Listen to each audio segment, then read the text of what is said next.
Hi, everybody. Keith and Brian Yep. here. Welcome to session 4, basically, of the Rooted Experience. I hope you're getting rooted and with Yeah. each other, of course, with God and with the material, with the Word of God, and get that rooted in your heart. It's a powerful thing if you think about it, that God says, hey, here's my thoughts, here's my feelings. I want to talk to you about it in the future as well, but isn't it interesting the that God says, my thoughts are higher than your thoughts. And we live in a time in our culture where everybody many people, dangerous thing to say, here's what I think. Well, that's cool. I'm glad that we think we have certain thoughts. But did you know that God actually said, my thoughts are higher than your thoughts? And when you get his high thoughts in you, they actually can stand up in you. They promote new things in you. They're higher than your thoughts and my thoughts. I mean, Yeah, I like I that. sometimes think I have good thoughts, but You mostly do. well, sometimes, They're but not God nothing thoughts. close to God's Yeah, thoughts. His, good. his are so high. This is session 4. Where is God in the midst of suffering? So it's really important. I really pray, and Brian and I would want to say to you, take your time Yeah, through this.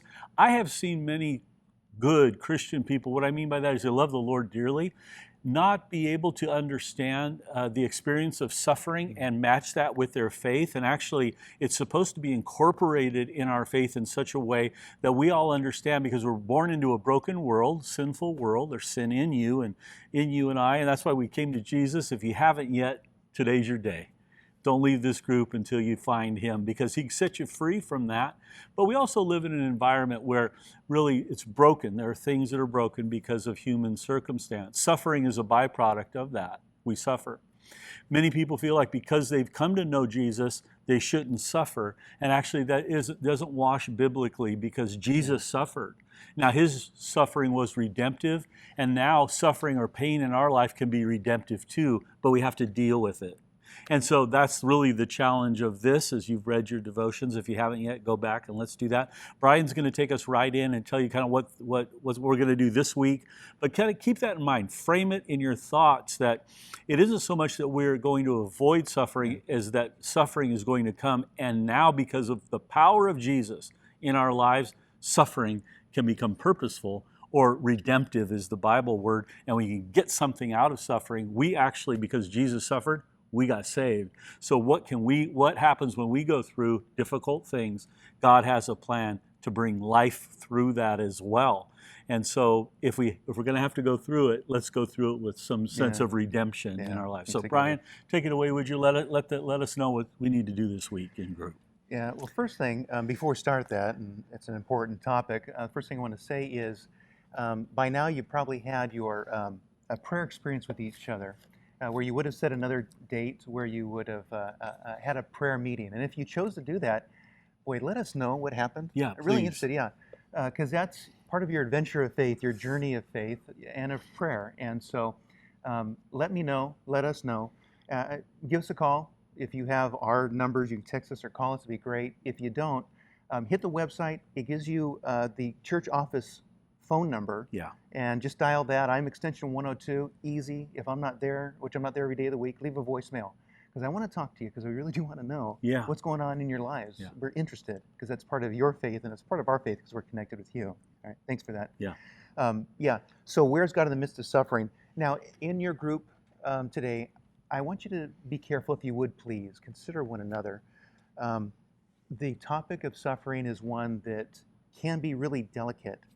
And so what we really want to do is love each other really well by, when you tell each other's story and hear how everyone suffered, don't try and fix one another, okay? Try and listen to their soul. And that's really what we're trying to do. And in that way, you're going to be as safe as we can with each other. So if you need to sit on your hands, because some people got to fix, right? Yeah, absolutely. Yeah, sit on your hands. No playing God. Don't do that. Exactly. But listen to the heart. That's really what we're doing. I heard someone say, Keith, and you know the person I'm going to quote. Yeah. They said that our circumstances are really poor interpreters of how God actually thinks about us. Oh, that's really good. Yeah. Yeah. And if that is the case, then be safe with each other, all right? Don't tell anyone stories around, but be safe with each other, okay? Because we're talking about suffering and something very close to you, okay? So with that kind of set, here's what we'd like you to do. So group sharing. So as a group, here's the question we'd like you to ask with each other, and it's this. Have you experienced a faith-challenging circumstance in your walk with God? Mm. And if you had, are you willing to share that with each other? And if you are, be sure you share what the outcome was. All right? Now, what you may want to do, like we've done before, pause the video if you like, and then come on back. If not, let's just keep on going, okay? So at this point, share your responses with each other, because you went through every day of the book.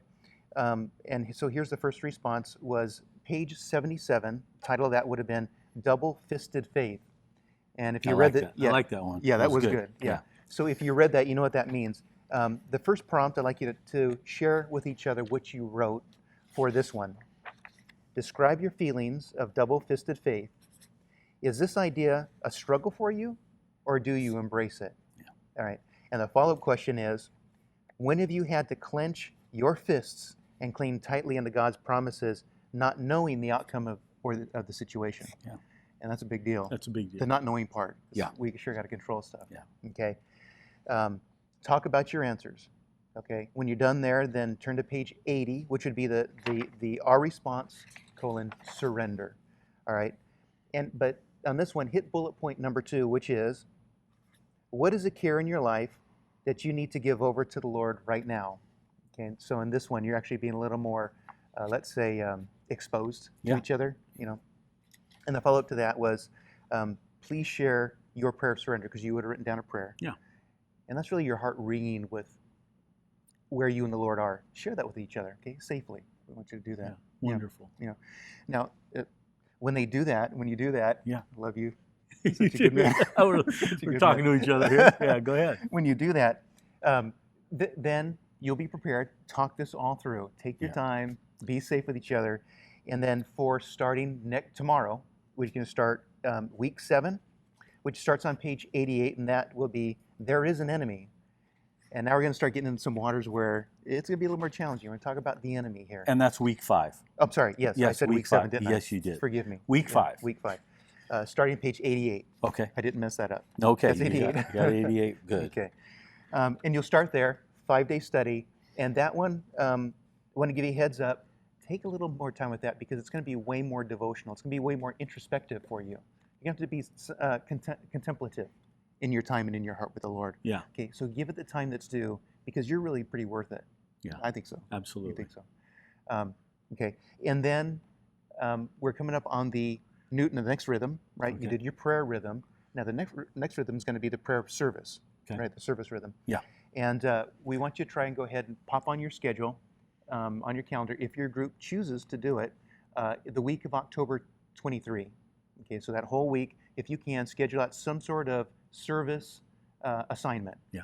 Now, for example, we have something good coming that you can do. Exactly, So, good one, which is the rummage sale, the church rummage sale. Yeah. And that'll be Saturday, October 29th is the actual rummage sale. Your groups could serve on Friday the 28th, setting up, pulling stuff out and everything. And pay attention, because we're going to be speaking it from the pulpit, from the platform, right. What's going on. But if you can, pop that on your calendar, so at least it's set aside for everyone. Yeah. And then turn to page 134. It just talks a little more about the service assignment. I'll talk to you more next week about it. We'll firm up some plans about that. Beautiful. But if you do that, get that all taken care of, and we'll be golden. Yeah. Yeah. Absolutely. Okay. Yeah. Find that rhythm of service. I've found that you really grow, and it would make sense, I suppose, but when we act upon what we read and what we understand, and service is a part, if you think about it, Jesus came not to be served, but to serve, and we're supposed to adopt the same attitude that he had in life. And sometimes, I think many times, service is counterintuitive to a productive life, but actually it's the key to a productive life. And so as a group, let's figure it out together. You guys show up together, that'll be fun too, and do something of service. The rummage sale, I'd say, be number 1. Let's do that. You can do that as a church family. And if there's something else you guys want to pick out to do, beautiful. But really consider let's do it and make that a rhythm, a part of what we're doing.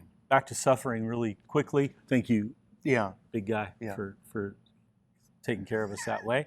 And so as you go through your group, you have a beautiful group today. I wanted to mention to you 3 quick things about suffering so that you can again, frame your thinking as you've done your devotions and as you talk now. Really good word. If there are, by the way, there may be subjects that come up in your group that people are going through currently, and the story, if you will, the testimony hasn't been written, or let me say it this way, there is no, in other words, a faith that cannot be tested is a faith that cannot be trusted. And so what happens through suffering, God many times takes us through what ultimately wasn't strong, but it becomes strong through suffering as we hold on to our faith. So it might be current things that people share. You might, in your group, decide to share a current struggle. That's okay. We haven't come to the conclusion on that yet. It might be a long-term thing that we need to go through. That's okay too.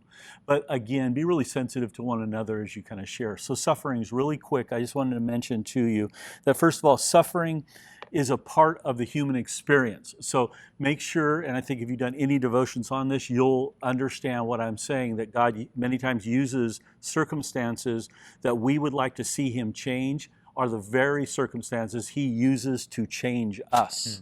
And so once that you get that down, that's a good first step. Second, if it's true that suffering is a part of our experience no matter what, then that's number two. If that's it, that's a question. Number three, the third part would be, if suffering is a part, pain and suffering is a part of our human condition as spiritual beings, then where do we put suffering in our lives? How does it fit? And that's really what the Word of God helps you do, is make sure that you position your pain. Let me say it different. Never waste your pain.